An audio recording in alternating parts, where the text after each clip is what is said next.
तो मैं संजय कर आप सभी का स्वागत करता हूं हमारे YouTube चैनल PCM22 एजुकेशन में। और आज हम बात करने जा रहे हैं शिक्षक भर्ती और विभिन्न प्रतियोगी परीक्षाओं के लिए महत्वपूर्ण पुस्तकों के बारे में।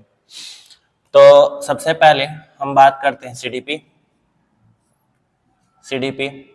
तो CDP के लिए आपको जो पुस्तक पढ़नी है वो है आपका एग्जाम कार्ड का बुक आता है बाल विकास एवं शिक्षा शास्त्र का, ये पुस्तक आपको पढ़ना है। सेकंड है आपका हिंदी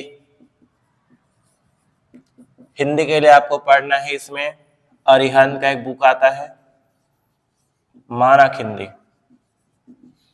ये पुस्तक आपको पढ़नी है। तीसरा है आपका इंग्लिश के लिए आपको लुसेंट का एक जनरल इंग्लिश आता है, ये जनरल इंग्लिश आपको बुक ले लेनी है। चौथा है आपका गणित, मैथ्स के लिए आपको RS अग्रवाल का बुक लेना है। पांचवा है आपका EVS के लिए आपको जो बुक लेना है वो है HR पब्लिकेशन।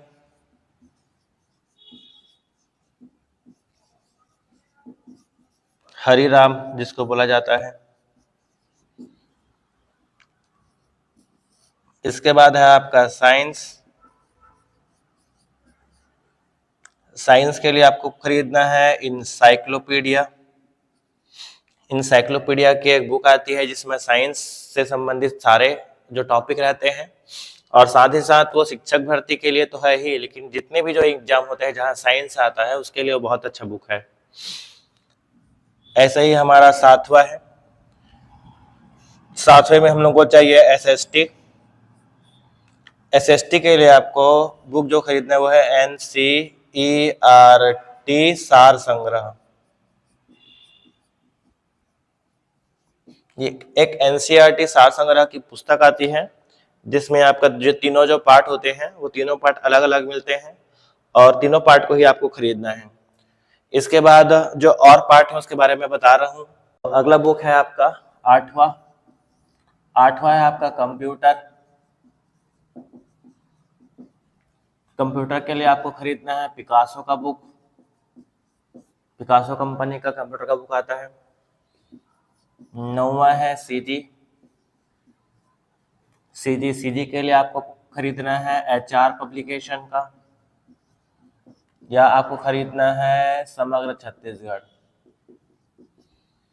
तो ये 9 प्रकार के कुल बुक आपको खरीदनी है शिक्षक भर्ती के लिए या किसी भी एग्जाम के लिए, और ये 9 बुक आपके लिए इम्पोर्टेंट है।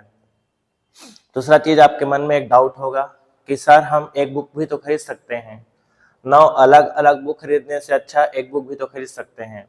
तो आप एक चीज याद रखिए कि यदि आप अलग अलग बुक नहीं खरीदेंगे और यदि आप एक ही बुक से पढ़ते हैं तो एक बुक से क्वेश्चन आने का गुंजाइश कम से कम 10% ही रहता है। 10 से 20% ही क्वेश्चन आपको उस बुक से देखने के लिए मिलेंगे, अदरवाइज क्वेश्चन उससे नहीं आते हैं। तो इससे अच्छा आप यही करिए कि हर एग्जाम के लिए आपको अलग अलग पैसा देना पड़ेगा, अलग अलग बुक आप खरीदेंगे। इससे अच्छा हर एग्जाम के लिए आप अलग अलग इस प्रकार से बुक खरीद लीजिए, क्योंकि ये जितने भी जो 9 बुक जो बताया मैं आपको, ये हर एग्जाम में काम आएगा, हर एग्जाम के लिए आता है। तो आपको ये 9 अलग अलग बुक खरीदनी है। अब बाकी आप देख लीजिए कि आपके एग्जाम का सिलेबस कैसा है। जैसे आपके एग्जाम का सिलेबस है वैसे ही बुक आपको इसमें से मंगा कर के पढ़नी है उससे। और आप चाहे तो एक बुक ले सकते हैं, लेकिन एक बुक का सबसे बड़ा हानि ये है कि उसे क्वेश्चंस नहीं आते हैं, मुश्किल से 10% या 20% क्वेश्चन ही आते हैं। तो हमको बहुत बड़ा लॉस होता है। हमको लगता है कि हम तो एग्जाम का तैयारी पूरा करके गए हैं, लेकिन वहाँ पे आप देखेंगे तो आपका बहुत कम नंबर आता है। इसका कारण क्या है कि जब भी एग्जाम होता है या जब भी कोई एग्जाम होने वाला होता है तो हम कोई भी बुक स्टोर जाते हैं, एक सिंगल बुक खरीद कर ले आते हैं और हमको लगता है कि सारा चीज उससे हो गया।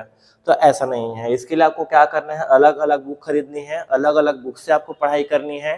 किसके अनुसार पढ़ाई करनी है, आपके सिलेबस के अनुसार पढ़ाई करनी है, और सिलेबस से ज्यादा भी आपको पढ़ाई करनी है।